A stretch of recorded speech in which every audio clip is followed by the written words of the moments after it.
Réaliser ses rêves commence souvent par un acte d'audace. C'est ce que j'ai voulu vous montrer avec cette interview d'André Roberti.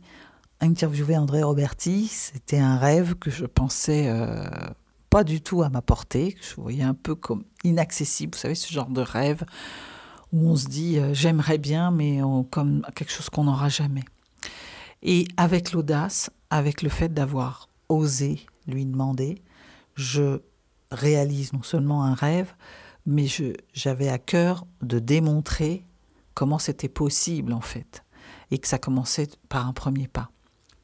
Alors André, vous allez voir dans cette interview, vous allez pouvoir découvrir cet hypersensible coach, conférencier, qui a fondé aussi une école de coaching, que j'ai rencontré d'ailleurs dans le cadre de cette école, et qui, bien au-delà de ça, a été pour moi en tout cas comme un phare à un moment donné, où j'étais à un carrefour et où je ne savais pas trop bien comment me diriger avec tout ce que je faisais. Je me souviens très bien, j'avais plusieurs accompagnements, j'avais plusieurs personnes, plusieurs cibles, j'avais l'impression d'aller un peu dans tous les sens. Et il est arrivé, il a éclairé et il m'a dit « Mais regarde, il y a un fil qui relie tout ce que tu fais. » Et c'est comme ça que j'ai commencé à créer Ose ta différence. La suite, c'est des échanges. Je suis allée à une de ses conférences.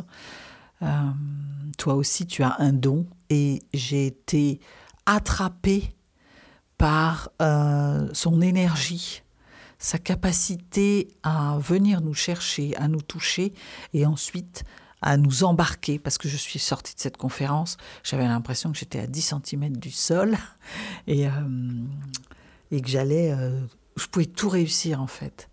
Et pour l'hypersensible que je suis, avec cette envie de tellement, déjà ce manque de confiance parfois dans ma capacité à pouvoir réaliser quelque chose, que j'ai tellement besoin que l'autre me dise « mais si, tu peux y aller ». Cet émotionnel débordant qui fait que des fois, c'est quand même tellement trop que je ne vais pas y aller. Cette façon de procrastiner parce que ce que je voudrais faire, je voudrais que ce soit parfait, est une entrave à la réalisation des rêves.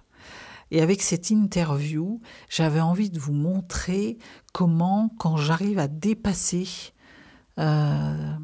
ces freins-là, les choses que je me raconte dans ma tête, les peurs qui peuvent venir me barricader le chemin, comment on arrive à réaliser ses rêves.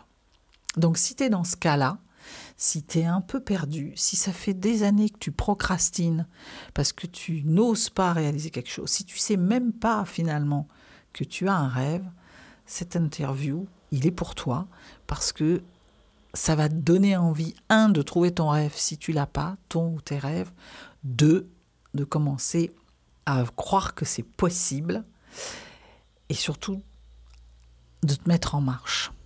Voilà.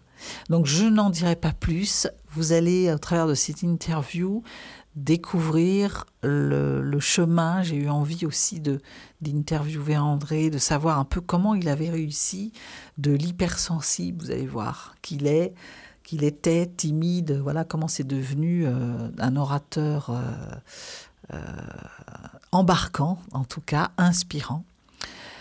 Et je vous souhaite de trouver l'inspiration et je vous retrouve en fin d'interview. Hypersensible haute couture, le podcast pour les hypersensibles, par une hypersensible. À ta mesure, sur toutes les coutures. À ta mesure, sur toutes les coutures.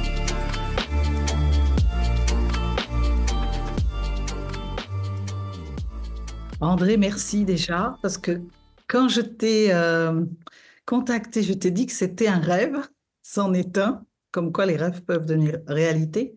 Pourquoi c'est un rêve? C'est parce que dans ma peau d'hypersensible, il y a des trucs comme ça, des choses qu'on a envie de faire, et puis qu'on pense un peu inaccessibles, tu vois. Et puis comme moi, je vis à fond tout, je me disais, oh là là, c'est pas C'est possible. vrai. Voilà. Et en fait, à un moment donné, je me suis juste dit, écoute, demande-lui. Et puis tu verras, au pire, c'est un non, ou en plus, il va le faire avec délicatesse. Tu risques rien. Donc voilà, donc je suis ravie de ça. Je voulais te dire ça. Moi J'ai aussi, envie- Catherine, ravi d'être avec toi. Et juste, tu me fais penser à un truc. Je peux intervenir? Oui, c'est Ouais. tout Tu me l'espace. fais, tu me fais penser à un truc parce que bah déjà, bravo d'avoir cru à quelque chose qui tenait pour toi et à faire le pas de le faire et à te mettre en mouvement par rapport à ça. C'est très inspirant. Je pense que ça peut inspirer beaucoup de personnes de se dire, ben, j'ai des projets, j'ai des rêves, j'ai des objectifs. Je me mets en marche pour y aller au-delà de la peur d'être peut-être rejeté par un non. Et il n'y a pas très longtemps, j'ai vécu exactement la même situation que toi. Je t'explique en 2 minutes. Je suis en train de créer un événement pour les hypersensibles. Tu vois, c'est une journée complète où je vais faire intervenir des personnes super inspirantes, assez connues quand même. Et j'avais mis sur ma liste des gens à contacter. Peut-être que tu connais Christelle Petit-Colin. Oui. Mm. Tu vois qui c'est? Qui a Oui. écrit Je pense trop. Mm. Elle a vendu des millions d'exemplaires de ses bouquins. Elle en a écrit, je pense, une vingtaine au total. C'est un travail gigantesque qu'elle a fait. Et j'osais pas la contacter. Je me suis dit, elle va me dire non, elle va me dire qu'elle a autre chose. J'avais pas envie d'avoir ce nom-là, en fait. Parce que je savais que je serais déçu. Tu sais, quand on ressent tout tellement fort, bah, les noms, on les ressent très fort aussi, quoi. Et elle est dans mon répertoire téléphonique, donc je prends mon téléphone, je l'appelle. Un peu, un peu, un peu avec la peur au ventre, un peu peur qu'elle me dise non, tu vois. Et elle décroche, elle me dit, André! Comment tu vas? Et là, je me dis, en une demi-seconde, je me dis, mais on perd tellement de temps et d'énergie à se raconter des histoires sur des choses qui se passeront jamais, en fait. Et ce qui est fou, c'est que, voilà, c'était très cordial. Je la connais parce que je l'ai interviewée une fois et ça a été un moment super beau et je crois que ça a créé un lien qui au-delà du fait qu'on s'était pas recontacté, est un peu indélébile dans le temps. Et puis elle m'a dit oui avec un grand plaisir.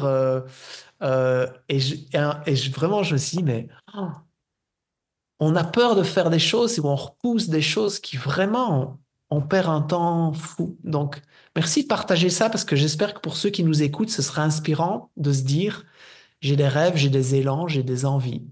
Ben, je les mets en place et on verra bien ce qui se passe en fait.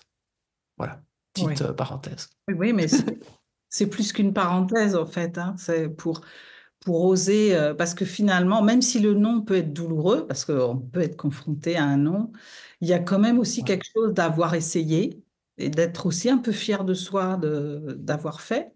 Ouais, Et puis ouais. j'avais un coach qui me disait, mais un non, c'est peut-être un futur oui, mais c'est pas tout de suite.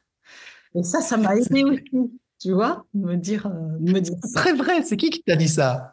Je sais plus, un coach avec qui j'échangeais et qui disait ça. Et voilà. Et Pour le MLM, j'ai travaillé dans le MLM, moi, tu vois, dans le multi-level marketing, pendant 7 ans. Donc, pour ceux qui nous regardent, qui savent pas ce que c'est un peu comme le système qu'utilisent des sociétés comme Tupperware, faire des démos à domicile. C'est du marketing de réseau, bouche à oreille. Et je faisais ça, mais dans le domaine financier. J'avais un de mes supérieurs qui disait, quelqu'un qui te dit non, c'est quelqu'un qui t'a pas encore dit oui. ouais. Et donc, un non, c'est pas grave. Ça veut juste dire que tu peux essayer de recontacter la personne dans un axe différent, dans une énergie différente, dans un. Et moi, je suis comme ça, hein. Tu me dis non. Après, je parle professionnellement, hein. Si une femme me dit non, je vais pas venir comme un gros apache 10 fois sur la même soirée, tu vois ce que je veux dire? Mais je parle dans les partenariats au niveau professionnel, d'accord? Euh, c'est intéressant parce que pour moi, quelqu'un qui me dit non, ouais, c'est clair, c'est non maintenant, mais dans ma tête, je peux réessayer plus tard. Je vais te donner un autre exemple. Euh, c'est mon anniversaire le 12 décembre. Hmm. Et pour mon anniversaire, j'ai invité plein de gens avec qui je collabore des amis, etc. Et je les invite à un spectacle de Marie Saint-Filtre. Tu connais l'humoriste Marie Saint-Filtre? Ça me dit pas. Qu'est-ce qu'elle fait? Non? Elle fait un spectacle qui s'appelle Culot. Mhm. Et cette fille-là, c'est incroyable parce que avec son culot, elle s'est fait connaître très fort sur les réseaux sociaux. Elle s'est incrustée dans des défilés de prêt-à-porter en rigolant, mais à la télé et tout, hein. Euh, donc elle a beaucoup d'audace, beaucoup de culot, et elle en a fait un spectacle humoristique que j'ai envie de voir depuis plusieurs années, que je trouve, enfin, son travail, je trouve extraordinaire. Et j'ai essayé de l'interviewer il y a plusieurs mois et son manager m'a dit non. Ah, et je me suis dit, merde, ça me ferait tellement plaisir et tout. Et là, je viens lui écrire cet après-midi, à nouveau, en disant, écoute, j'ai acheté 22 places le 12 décembre, soir de mon anniversaire, pour des amis. Je me déplace du Portugal vers la Suisse. Je serais tellement heureux d'interviewer Marie dès qu'elle a un peu de temps, parce que j'ai une communauté d'hypersensibles, des femmes. Elle l'est, et elle pourrait partager un message qui est tellement inspirant pour ces gens. Donc, je me suis dit, je me suis dit, peut-être je peux utiliser le fait que j'ai acheté 22 places. C'est pas tous les clients, je pense, qui achètent 22 places d'un coup. Et je me suis dit, je peux peut-être utiliser ce chemin-là pour réessayer, tu vois. Donc voilà, pour illustrer le fait que quand quelqu'un dit non, ben, c'est non dans le moment, c'est peut-être pas le moment, et il peut y avoir un oui plus tard. Ouais, carrément. Ce sera peut-être oui, hein, je te tiendrai au courant. Oui, dis-moi, ouais. Et puis tu vois, ce que j'entends aussi dans ce que tu dis, c'est que ce qui est important, là, tu y as été avec tes valeurs, tu vois. Pourquoi tu voulais l'interviewer en expliquant un peu Ouais. ton père, etc. Et c'est quelque chose qui est... Bon, moi j'ai noté ça chez les hypersensibles que nous sommes. On a des valeurs profondes, il y a des choses qui nous tiennent à cœur. Et quand on les partage, Ouais, des causes, j'appelle ça. ouais, on prend le risque, entre guillemets, je dis ça avec beaucoup d'ironie, justement, le risque qu'on touche en face, en fait.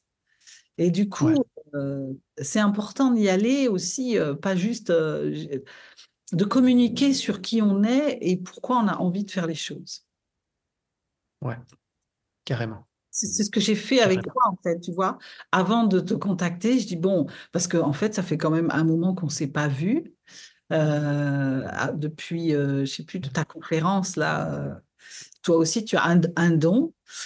Et Ouais. où on s'était vu un peu, j'avais adoré ce moment, tu vois, court, mais juste en Et à laquelle que tu étais venu? C'était à quelle ville? Hmm, à Bordeaux. En À, Alsace? non, La Rochelle.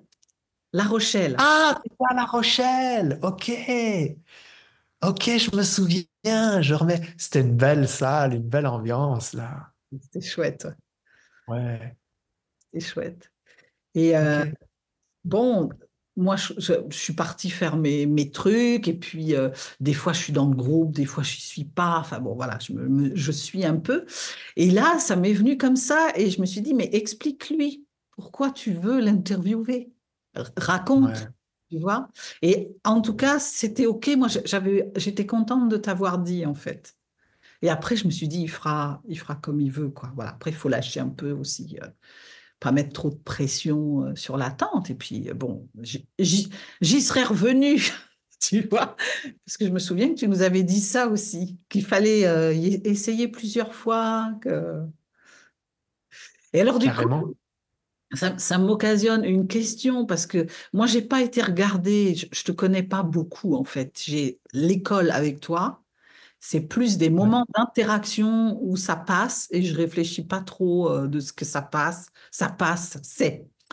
Mais du coup, je suis pas Ouais. allée regarder, j'ai pas préparé en regardant qui t'étais, tout ce que tu avais fait. Moi, ce qui m'intéressait, c'était ce qu'on allait se partager. Mais Très bien.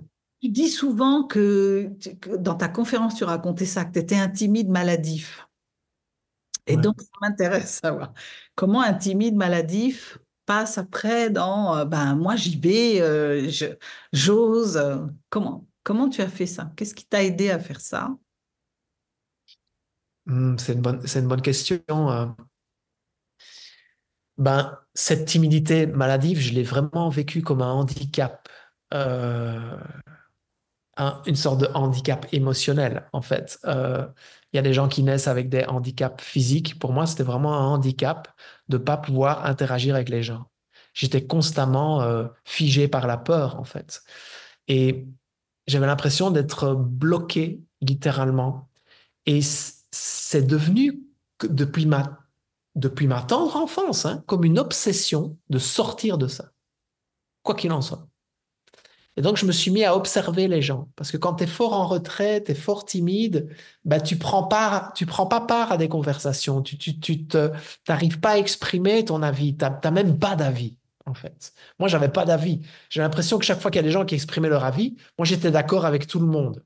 Parce que je trouvais qu'ils exprimaient tellement bien leur avis que je trouvais qu'il y avait du vrai dans ce qu'ils racontaient. Et du coup, ça me dispersait dans ma propre façon de me créer un avis à moi. Tu vois ce que je veux dire? Et j'ai beaucoup observé les gens et je me suis rendu compte que euh, ceux qui ont de l'assurance, ben c'était une posture physique, c'était une énergie, c'était euh, une vibe comme ça, un flow dans lequel ils étaient, tu vois. Et je me suis mis un peu à les mimétiser, c'est-à-dire que j'ai commencé à fréquenter, je cherchais comme enfant, adolescent ou jeune adulte, vraiment à être dans des groupes avec des gens comme ça qui avaient ce charisme, cette facilité à créer du lien. Et on dit souvent qu'on est la somme des 5 personnes qu'on fréquente le plus. Ben, à force de traîner avec ces gens-là, c'est comme si moi, ben, je devenais un peu comme eux. Tu vois ce que je veux dire? Et je m'inspirais de leur façon d'interagir avec les autres et je faisais des tests, j'essayais en fait. Donc, j'étais très fort, oui, un peu obsédé, entre guillemets, par ce fait-là de sortir de ma bulle et créer du lien. Et ça, ce mimétisme, je pense, m'a beaucoup aidé. Il y a un deuxième truc qui m'a beaucoup aidé, c'est que à l'âge de euh, 12 ans, je demande à mes parents de me mettre à l'internat du côté néerlandophone. Donc, je suis né en Belgique. Il y a les Wallons qui parlent français, il y a les Flamands qui parlent néerlandais. Moi, je suis né du côté wallon. Et j'ai demandé à mes parents de me placer à l'internat chez les Flamands. Mais je demande ça à 12 ans, donc ça a pu se faire un an après, donc à 13 ans.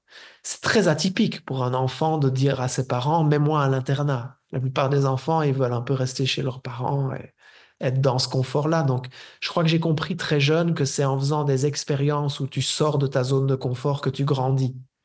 Et je savais que si j'allais dans une école qui parle une autre langue, j'aurais dû me débrouiller pour me faire comprendre, en fait. C'était pour moi un entraînement à sortir de ma carcasse de timide. Donc, je suis resté là pendant 2 ans. Je pense que ça m'a aussi aidé à bosser très dur, très jeune, pour apprendre tous ces mots, pour apprendre une nouvelle langue et pour comprendre que derrière les efforts se trouve beaucoup de magie, en fait. Euh, Et puis, il y a allez, je vais te donner peut-être une troisième anecdote. Moi, j'ai fait les scouts, j'ai fait le scoutisme. Hum. Mes parents m'ont passé au scout, tu vois. Et au scout, une fois par an, on faisait un spectacle devant tous les parents des scouts. C'était une grosse troupe de scouts, hein, on était 70. C'est énorme. On faisait un spectacle face aux parents pour récolter de l'argent pour notre camp, qui avait lieu une fois par an. Et je me suis pris au jeu, j'ai dépassé mes peurs en me proposant d'être présentateur pour cette fameuse soirée où il y avait plusieurs scouts qui faisaient des numéros, tu vois, c'est un spectacle. On mangeait des lasagnes et puis il y avait une scène avec des numéros, quoi, les scouts qui avaient envie de faire des numéros. Et je pense que sur scène, ce jour-là, je me suis dit, mais c'est ça que je veux faire toute ma vie, transmettre des messages et apporter de l'espoir et de la joie aux gens, tu vois. Et donc, je crois que ça a aussi été un déclic pour me dire, continue à te battre pour, euh, pour sortir de ta timidité, aller vers les gens. Et je m'entraînais tous les jours, hein. Je demandais l'heure à des passants. que je connaissais pas, juste pour apprendre à parler sans avoir peur, sans bégayer, sans regarder ailleurs, donc ça a été comme une sorte d'entraînement au quotidien, tu vois. Hmm. Je sais pas si ça répond à ta question, Catherine. Si, si, de toute façon, Ouais. moi j'ouvre avec une question. Après, tu dis ce que tu as besoin de dire et envie de dire. Euh, Ça a été quoi ton plus grand défi dans ta vie jusqu'à maintenant? Le plus gros truc où tu as dû dépasser ta zone, sortir de ta zone de confort? Euh, L'entrepreneuriat, sûrement, et ma vie amoureuse. Je pense que c'est les deux secteurs qui, pour moi, ont été ouais, les plus porteurs de défis. L'entrepreneuriat, on va commencer par celui-là. OK. L'entrepreneuriat, qu'est-ce qui a été le plus... qu'est-ce qui a été... J'ai envie de faire aussi... on va commencer par ce qui a été difficile. Qu'est-ce qui a été le plus difficile pour toi dans Euh, l'entrepreneuriat? En tant qu'entrepreneur, ben, la première fois que je me suis lancé comme entrepreneur, c'était dans le marketing de réseau. Ouais. Donc, mais là, c'était intéressant parce que c'était un statut d'entrepreneur. Tu as un statut d'indépendant, d'entrepreneur, mais tu fais partie d'une structure quand même. Tu vois? Donc, pour moi, c'était une façon de mettre un pied dans l'entrepreneuriat sans prendre trop de risques, en fait. Euh, mais ce qui a été le plus dur, je me souviens d'avoir fait des appels à des gens que je connaissais pas et je tremblais. J'avais juste envie de raccrocher. J'étais pétrifié par la peur du non, de me faire rejeter, de ne pas y arriver.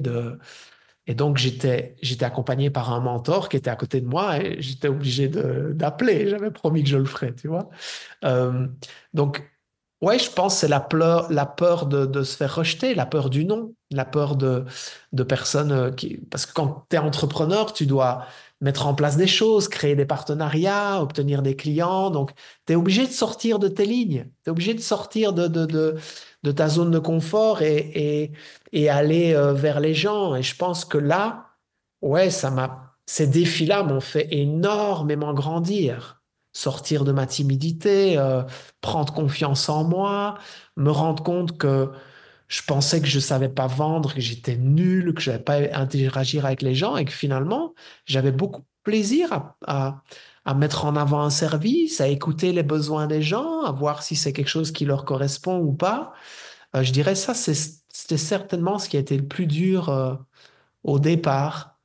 Et puis, ce qui est aussi très, très dur, qui peut encore l'être, hein, c'est la solitude de l'entrepreneur.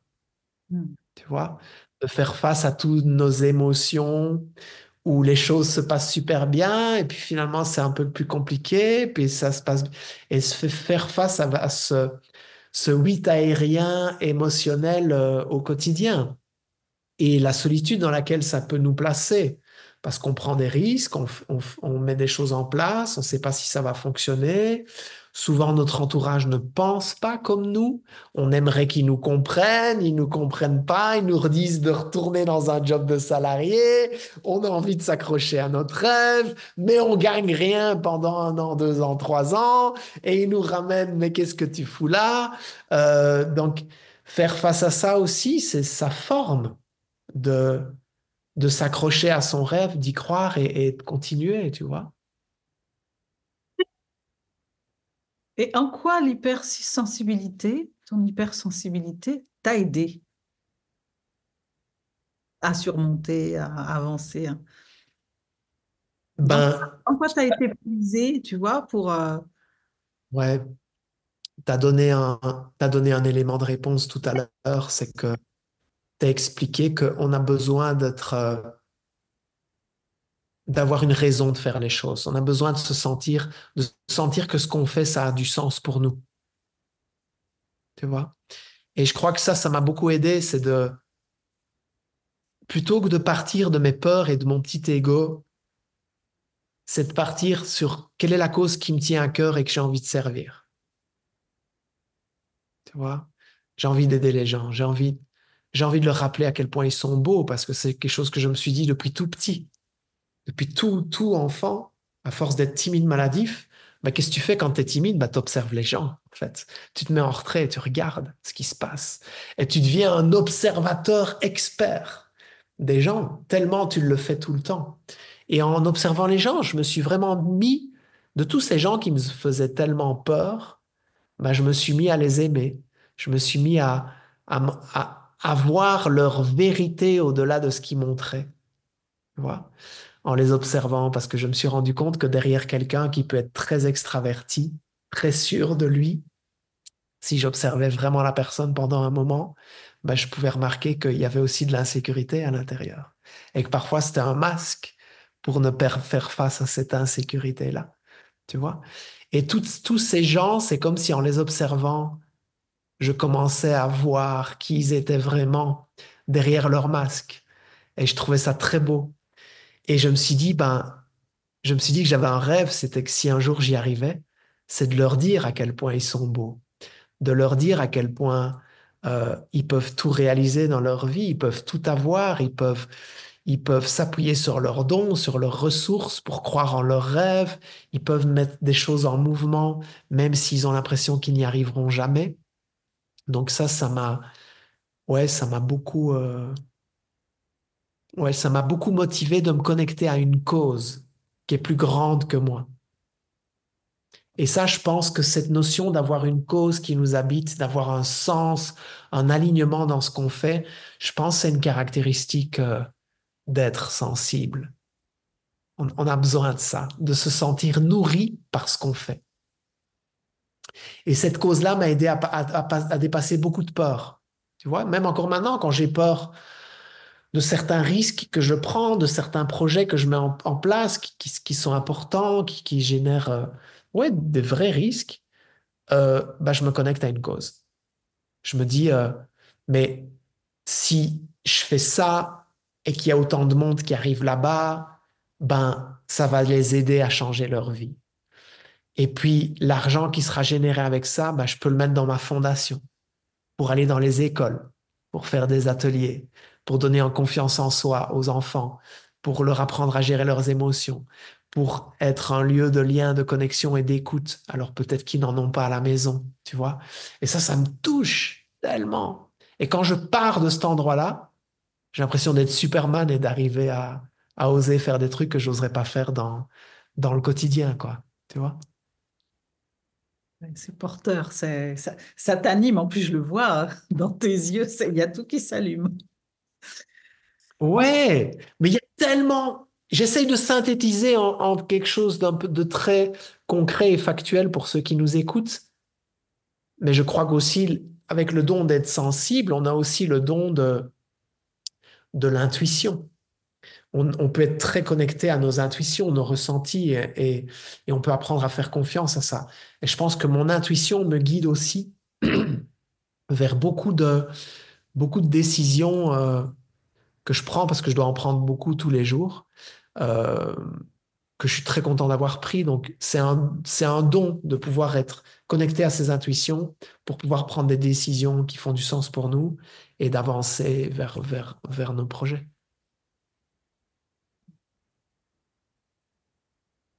Alors, tu as dit, il y a l'entrepreneuriat et il y a les relations. Alors, Pour j'ai, les relations, ça a été un énorme défi. oui. Qu'est-ce qui, alors, tu veux nous en parler un peu? Qu'est-ce que tu peux nous partager là-dessus? C'est un sujet où on se rejoint, Catherine, ou que je te vois rire un peu comme ça? Probablement.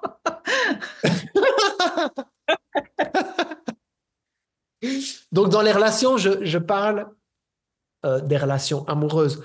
Ben, je pense que pendant longtemps, euh, j'ai plus l'impression que ce soit trop le cas maintenant, même si je peux avoir quelques piqûres de rappel de temps en temps, mais euh, j'ai longtemps été un dépendant affectif.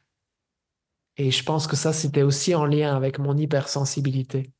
Une propension à m'attacher plus que de normal à quelqu'un dans une relation amoureuse.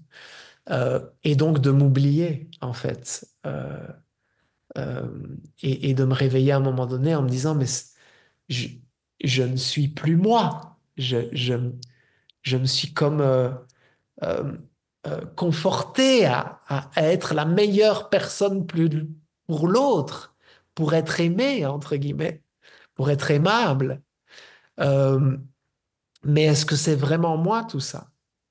Tu vois? Et ça, pour moi, ça a donné lieu à ouais, beaucoup d'échecs amoureux euh, qui m'ont fortement écorché mon cœur sensible, tu vois? Parce que je considère que je suis un loyal, un romantique, et donc j'ai envie de croire à l'amour pour toute une vie. Et donc quand je me, je me lance dans une relation, je le fais le cœur grand ouvert, tu vois. Et puis parfois le retour de manivelle, il peut être violent. Euh, Parce que j'avais aussi tendance, je suis né dans une famille, mes parents ont voué leur vie à aider des gens qui sortent de prison à se réinsérer socialement, tu vois. Donc, ces gens-là, jusqu'à mes 8 ans, ils les accueillaient chez eux, mes parents. Donc, on vivait avec. C'était une grande maison, il y avait 3 étages, donc ils avaient le troisième étage, le deuxième et le troisième étage pour eux, mais on vivait avec. Donc, j'ai grandi dans un environnement de don de soi, de prendre soin du plus faible, du plus pauvre, du plus démuni, en fait. Et d'avoir grandi là-dedans, ben, je pense que ça m'a filé le gène hein, de vouloir prendre soin de l'autre. Et je pense que dans des relations amoureuses, je me suis aussi parfois investi avec des mauvaises personnes parce que c'est comme si je voyais le potentiel possible de la personne, tu vois, et que j'y croyais, que j'avais envie de l'aider, de machin. Et puis bon, tu te réveilles à un moment donné en disant, bon, mais là, ça va trop loin, ça, je peux pas. Je peux pas continuer dans un contexte comme celui-là. Donc, je me prenais ouais, des grosses claques suite à ça. Cette envie d'aider, à ce côté un peu Saint-Bernard, tu vois, que je pouvais avoir, et ce côté dépendant affectif. Ouais, je me suis pris des grosses, grosses claques. Ouais. Oui, ça me parle, hein, ça me résonne aussi. Alors, en amour, évidemment, mais dans tout type de relation, cette, on voit, on voit, tu parles de potentiel. Ouais. Souvent, on voit comme on observe l'autre et on a une acuité, en fait, sur là où la personne pourrait être, mais bien, bien plus loin que là où elle est aujourd'hui. Et des fois, la personne, elle n'est pas prête. Et moi, j'ai eu ça aussi. J'ai eu quelques déconvenues, notamment dans l'entreprise, quand je voulais travailler avec des personnes, parce que je les voyais déjà là où elles n'étaient pas encore. Et, euh, et du coup, ça fait un décalage. Donc, c'est pas que c'est trop, forcément, mais c'est trop tout de suite, trop maintenant, trop. Voilà. Et puis après, il y a l'autre volet, effectivement, comme on a un petit côté un peu Saint-Bernard, faut travailler sa relation de sauveur. Je me disais toujours, j'ai un Zorro en moi, j'ai ma cape là, et mon cheval. Sauf que bah, du coup, tu attires tous les chiens perdus aussi, qui du coup, Exact. pas, ils sont aussi décalés, ils peuvent pas t'apporter. Il y a quelque chose de l'ordre de l'équilibre dans une relation, quelle qu'elle soit. Ouais. Et du Ouais. Ouais. coup, c'est décalé, quoi, en fait. Donc, ils viennent puiser aussi. Et puis, nous, Ouais. ça nourrit parce que on donne, donc c'est super. Mais sauf qu'à un moment donné, bah, l'équilibre est rompu déjà parce que c'est déséquilibré. Et puis, euh, et puis ça rejoint, je remarque souvent ça aussi dans mes accompagnements, c'est que il y a quelque chose de l'ordre de une fois, quand tu arrives des fois à sauver quelqu'un, parce que des fois, on arrive à faire avancer quelqu'un. Ben après, c'est comme si on ne pouvait plus continuer la relation parce qu'on était dans un truc de sauveur-sauvé. Donc, Hmm. on se quitte, on se sépare. Et ça, c'est hyper douloureux. Enfin, c'est un truc. Enfin, tu disais, je suis romantique, je suis. Bah oui, on vient de donner, on a l'impression qu'avec tout l'amour qu'on donne, ça va suffire. Et en fait, c'est un peu biaisé, quoi. Enfin, ça, Ouais, c'est tout ça que ça carrément. m'occasionne, ce que tu dis. Ouais, ouais, ouais. Donc c'est vraiment un endroit qui a été aussi un challenge, qui a été un challenge dans ma vie. Et je pense que tout l'art est au-delà de vivre des difficultés dans ce domaine, on parle du domaine amoureux, tout l'art est de garder malgré tout le cœur ouvert, parce que ce qu'on a tendance à faire, c'est à le refermer, en se disant plus jamais Mm. quelqu'un, machin, ou elles sont toutes comme ça, ou ils sont tous comme ça, ou tu vois ce que je veux dire, on a tendance à faire des généralités, on a tendance à refermer son cœur, à se refermer après avoir souffert, et je pense que c'est un véritable art de pouvoir, au-delà des claques qu'on ramasse, quel que soit le domaine, c'est de garder le cœur ouvert et, et, et de continuer à avancer. Mm. Ça m'amène sur la vulnérabilité. Tu vois, en aparté, je te disais, moi, les hommes, les femmes hypersensibles, comme on sait, tu m'as dit, je sais pas bien, mais il y a quelque chose de... Là, il y a chez les hypersensibles une vulnérabilité, tu vois, une Ouais. propension à, alors que je trouve qu'on est encore un peu trop dans une société euh, de testostérone, moi je dis, tu vois, où on attend, les schémas sont encore là malgré tout, même si ça avance, on attend de l'homme une certaine force, une certaine gestion des émotions. Voilà. Alors comment on fait? Comment on fait? Pour trouver la bonne dose, c'est ça que tu veux dire? Bah, je pense que c'est important de nourrir cette vérité, cette authenticité, cette vulnérabilité, mais de le faire dans les bons endroits. Pour prendre confiance dans le fait de le faire, en fait. C'est-à-dire dans des endroits où on se sent en sécurité.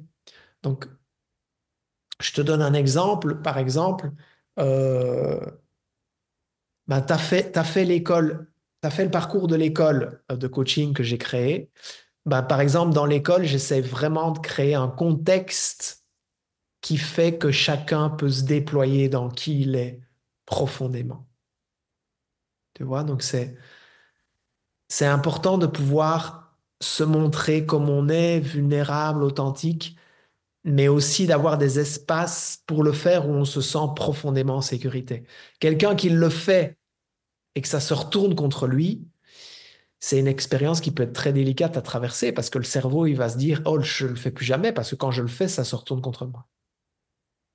Tu vois, donc, pour venir nourrir cette vulnérabilité, cette authenticité, ce besoin d'être vrai, d'être qui on est, c'est important d'avoir autour de soi des lieux, des espaces, des amitiés, des contextes qui le permettent, en fait. C'est d'avoir des gens qui nous voient tels que nous sommes complètement.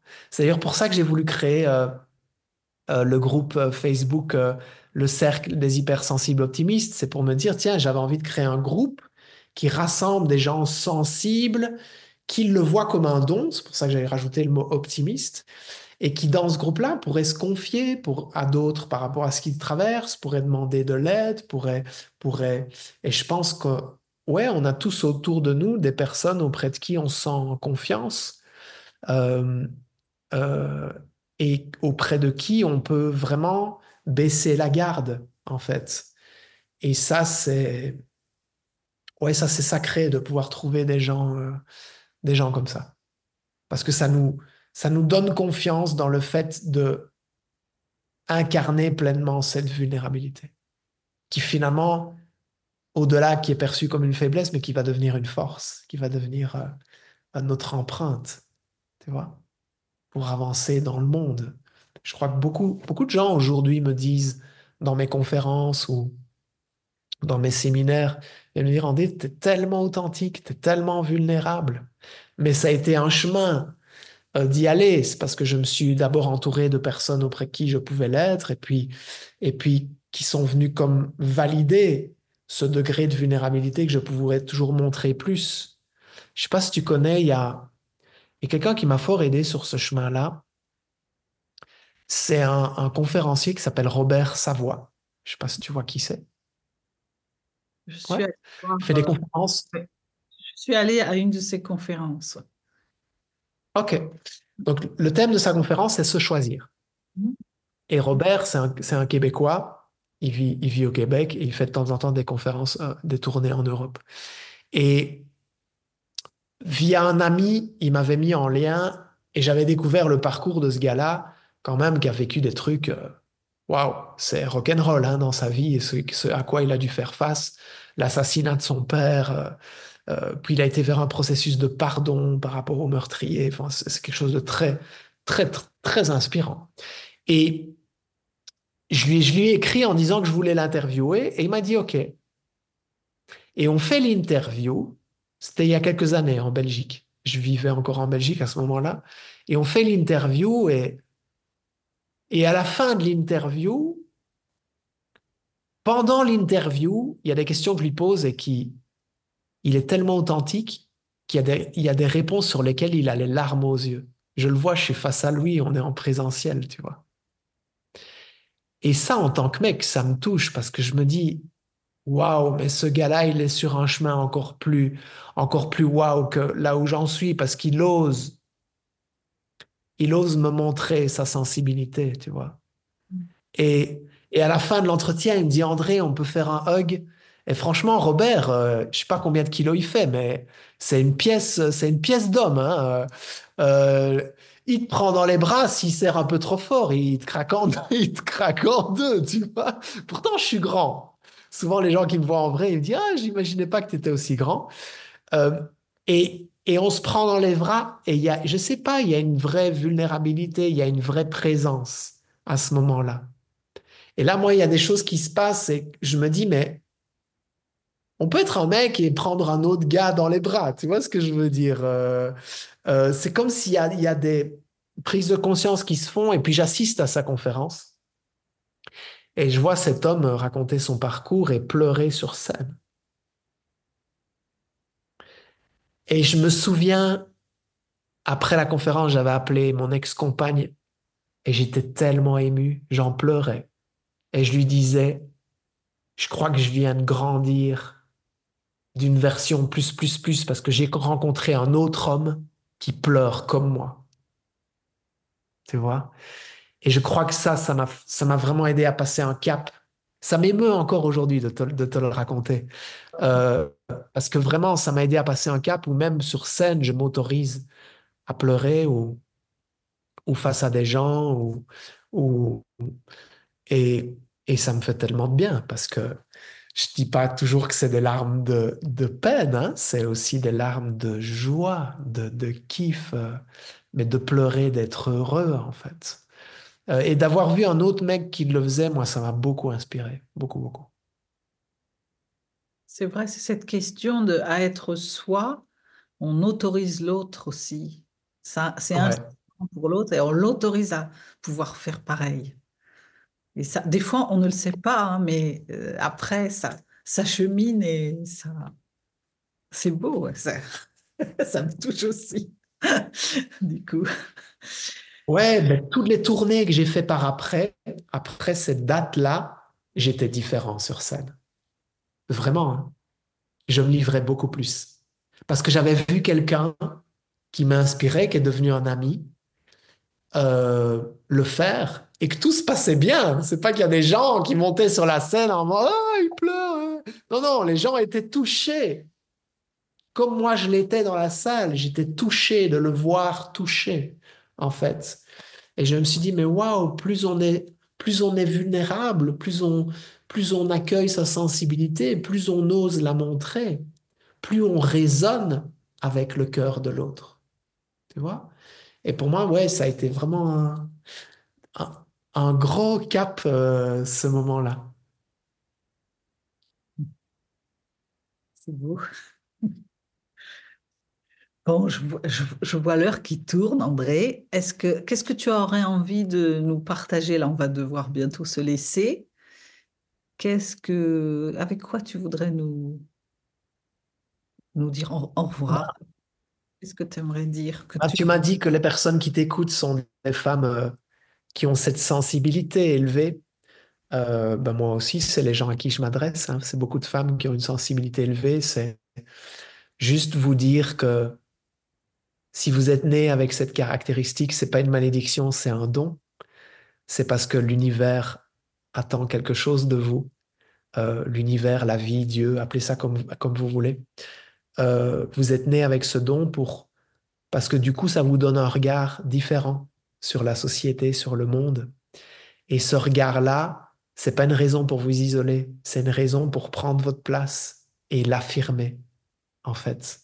C'est le message que j'ai envie de passer, tu vois, toutes ces personnes sensibles qui nous regardent, c'est de vous dire, osez partager votre regard sur le monde à travers l'art, à travers un métier de service, à travers beaucoup d'empathie, comme vous en avez la capacité immense et de tout cet amour que vous avez, de toute cette sensibilité que vous avez, ben donnez-la tout autour de vous et osez vous lancer dans ce qui vous tient à cœur, parce que je pense que c'est comme ça qu'on crée un monde meilleur demain. C'est quand on a chaque individu qui ose prendre sa place et aller sur un chemin qui lui fait peur, certes, mais là où il y a beaucoup de magie. Donc, je pense que quand on va sur son chemin, c'est à ça que je veux vous encourager, à croire en vos rêves. C'est comme ça qu'on avait démarré avec Catherine, hein? Ça Ouais. partait d'un rêve. On peut finir de cette façon-là. C'est si vos rêves sont à l'intérieur de votre cœur, c'est parce que c'est le langage de votre âme. Votre rêve est, est un soupir, est un chuchotement de votre âme vers vous. Donc accrochez-vous-y et apportez une vision du monde différente de celui qu'on connaît. C'est pour ça que vous êtes là. Super. Voilà. Avant qu'on se laisse, tu as parlé d'un événement que tu vas faire une journée. Ouais. Tu veux dire deux mots? Oh, j'en ai plein les événements, Catherine. Mais Oh, celui dont je te parle, oui. celui dont je t'ai parlé tout à l'heure, c'est un événement qui va s'appeler Super Sensible, super en grand, super sensible. C'est un événement d'une journée. J'ai beaucoup d'invités. Euh, je vais pas dire tous les noms parce que je suis encore en train d'avoir des confirmations. Donc, il aura lieu le 22 février. On est en train de faire les derniers réglages pour la salle, donc pour la ville. Je vais pas aussi le dire parce qu'il y a peut-être des changements de dernière minute. Mais dans tous les cas, ce sera toute une journée complète avec des gens hyper ultra connus et inspirants dans le domaine. Et on va vivre une journée pour apprendre à se connaître en tant que sensible, pour créer des amitiés avec d'autres sensibles, avoir des clés pour voir cette sensibilité comme un don dans toutes les sphères de notre vie.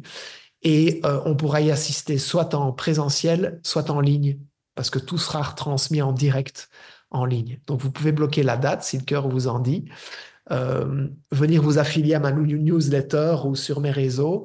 Et je vous préviendrai en temps voulu dès qu'on a bloqué le lieu pour, euh, pour lancer l'événement. Mais ça fait longtemps que j'ai envie de créer ça. Et je me suis dit, allez, c'est le moment. Et il y a 2, 3 jours, j'ai pris la décision. Et le jour même, j'ai appelé toutes les personnes à qui je pensais. Pour l'instant, ils me disent tous oui. Donc c'est vraiment, les planètes sont alignées. C'est juste, oui. C'est le moment. Bon. Je, Ouais, je mettrai tes liens, on verra ça ensemble. Tu me partageras ce que tu ok, veux mettre en description. Je mettrai ton lien. Comme ça, ça roule.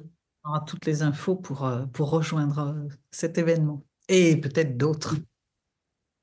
Ah André, oui, carrément. immense merci. Immense merci. J'ai passé un moment. C'est trop court, hein, je te le dis. Mais oui, il est déjà l'heure, mais c'est incroyable. J'ai l'impression qu'on vient de démarrer. Décidément, quand on parle de ce qu'on aime, ça passe vite, hein, le temps. Bon, en tout cas, merci. Bah, je te souhaite plein de belles choses pour la suite, pour tes événements. Et puis, bah, j'espère te retrouver bientôt. Ben oui, c'est toujours du côté de La Rochelle. Je suis pas loin, ouais. Oui, oui, je suis pas loin. J'y viens souvent. Tu avais fait une petite trotte quand même hein, pour venir à ce moment-là, tu m'avais dit. Contente. Ça a été un moment, voilà, t'avoir en conférence. Moi, je suis rentrée boostée, boostée, mais Ben avec une oui. énergie. C'était magnifique cette soirée. Moi aussi, ça me booste à fond d'aller au contact des gens. Mais je reviendrai par là Dans la seconde moitié du mois de mars 2025, je refais une grosse tournée. Top. Ouais. J'y serai. Voilà, cool. Merci André. Avec plaisir, Catherine. Au revoir à tous. À bientôt. Alors j'espère que cette interview vous a inspiré, qu'elle vous a donné envie peut-être d'aller à la recherche de vos rêves déjà, et puis d'oser poser les premiers pas, et puis que vous vous êtes peut-être aussi reconnu dans ce que nous a partagé André, pour pouvoir vous inspirer de son énergie, des clés. Il nous a partagé un grand nombre de clés et je le remercie pour ce délicieux moment que nous avons passé ensemble. Et pour continuer un peu l'aventure, si vous avez été rempli de cette énergie, je vous invite dans la description à aller télécharger les cadeaux qui vous sont offerts. André nous en offre un. Déjà, je dis nous parce que je vais aller regarder. Enfin, pour la petite histoire, j'ai déjà été regarder. Et puis, pour ma part aussi, il y a quelques cadeaux aussi, les 10 clés pour des hypersensibles et tant d'autres qui vont venir s'ajouter. Voilà, donc je vous invite à vraiment vous faire plaisir, à cliquer et à commencer le voyage. Voilà, à très vite pour les prochains épisodes.